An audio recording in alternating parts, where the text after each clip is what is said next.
అరే ఆగుండ్రి ఆగుండ్రి ఆగుండ్రి లొల్లి చేయకుండ్రి గీ సార్తో మాట్లాడదాము. అరే గట్ల చూస్తారు. ఆ సార్ ఏది మాట్లాడినా ముఖం మీద గుద్దినట్టే ఉంటది. ఇంకా చెప్పాలంటే ముక్కు మీద గుద్దినట్టు చెప్తాడు. చెవులకెళ్ళి రక్తాలు గారాల్సిందే. నోటికి గుండెకు ఫిల్టరే ఉండదు అన్నకు. మళ్ళీ అన్నుండేది సినిమా తీసే ఇండస్ట్రీలు ఉంటాడు. అరిస్తే చరుస్తాడు, చరిస్తే కరుసుడే. ఇంతకేవలో ఈ పాటికే గుర్తుపట్టి ఉంటారు కదా. తిరుపతికి సినిమా హీరో మోహన్ బాబు సారుకు నడుమ ఇడగొట్టలేని గట్టి సంబంధం ఉంటది. సగం సంసారం తిరుపతిలోనాయే.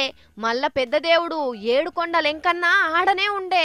భక్తి వత్సలం నాయుడు సారుకు ఇంతకంటే ఏం కావాలే. అందుకే భక్తి కొద్దీ ఎంకన్నా దర్శనానికి వచ్చిండు మనసు నిమ్మలం కావాలని. అన్నా దర్శనం బాగా జరిగిందానే? గుడికి వచ్చినప్పుడంతా ఆవేదన బాధ. అదేంటన్నా గుడికొస్తే మనసు నిమ్మలం కావాలే గాని నీకెందుకు బాధ అయింది? ఎన్టీ రామారావు గారు మహానుభావుడు ఉన్నప్పుడున్నంత ఆర్గనైజేషన్ ఇప్పుడు లేదు. అంటే చంద్రాల్ సార్ ఏం చక్కగా చేస్తలేడా? ఈ ఆర్గనైజేషన్ అంతా చెడిపోవటానికి ఎవలే కారణం?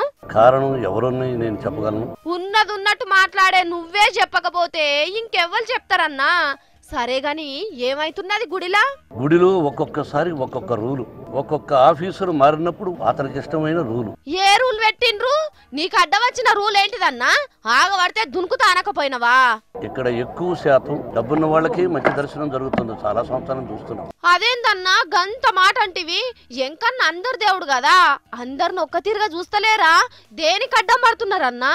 మనం ఆ ధ్వజస్తంభాన్ని తాకి లోపలికి వెళ్ళాలి అంటే జనం ఎక్కువ ఉండారండి వద్దనుకున్నామండి అని అంటే మీ ఇష్టమేనా?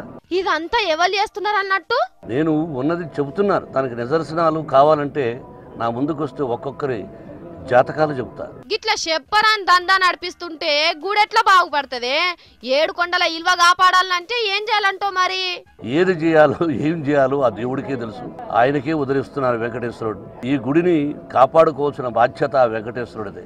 ఇంటున్నారానుల్లా మీదికెళ్ళి ఆ దేవుడు అన్ని చూస్తూనే ఉంటాడు గాని గిట్లా గుడి కాడ పేదోళ్ళ గురించి మేలు చేయనీకి ఆ ఎంకన్నే మోహన్ బాబు సార్ రూపంలో వచ్చినట్టు అనిపిస్తలేదు? పెద్ద పెద్ద సార్లు వస్తారు, లక్షల మంది లైన్లు ఉన్నా కూడా చక్కగా స్వామి దర్శనం చేసుకొని పోతారు. కానీ ఈ సార్ లెక్క నోరిప్పిన వాళ్ళు ఉన్నారా? అయ్యా గుడి ఆఫీసర్లు ఎప్పటికీ దేవుని పక్కనే ఉంటాను మాకేం కాదు అని అనుకోకుండ్రి సార్లు. పైసలున్నోళ్ళ భక్తి కంటే పేదోళ్ళ భక్తే పెద్దది. జర్రంత ఆలోచన చేసి ఎంకన్నకు చెడ్డ పేరు తెచ్చే పనులు చేయకుండ్రి సార్లు. వెంకటరమణ గోవింద నారాయణ పద్మనాభ జలజనైన వైకుంఠవాస ఆపద్బంధవ అనాథరక్షక గోవింద గోవింద నువ్వే చూసుకోనైనా.